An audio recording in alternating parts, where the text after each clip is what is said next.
முருகனை துதிக்க மந்திரங்கள் தெரியாது, முருகனை புகழ்ந்து பாட போற்றி பாட எனக்கு எந்த பாடல்களும் தெரியாது.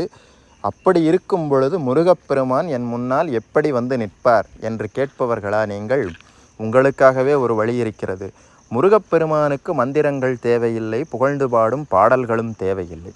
ஒரே ஒரு மந்திரம் இருக்கிறது. அது மந்திரம் என்று சொல்வதை விட ஒரே ஒரு பெயர் இருக்கிறது. அதை சொன்னால் போதும், முருகப்பெருமான் உங்கள் முன்னால் ஓடோடி வந்து நிற்பார். அந்த மந்திரத்தை ஆரம்பித்து முடிக்கும் முன்பாகவே உங்கள் முன்னால் வந்து நிற்பார் முருகப்பெருமான். நீங்கள் மனதார முருகா என்று ஒரு முறை அழைத்தால் போதும், ஓடோடி வந்து நிற்பார் உங்கள் முன்னால். அந்த முருகா என்கின்ற அந்த மந்திரத்திற்கு இருக்கும் தன்மை வேறு எதற்குமே கிடையாது. முருகப்பெருமானை உங்கள் முன்னால் அன்பால் கட்டி இழுத்து கொண்டு வந்து நிற்க வைக்கும் அந்த மந்திரம்.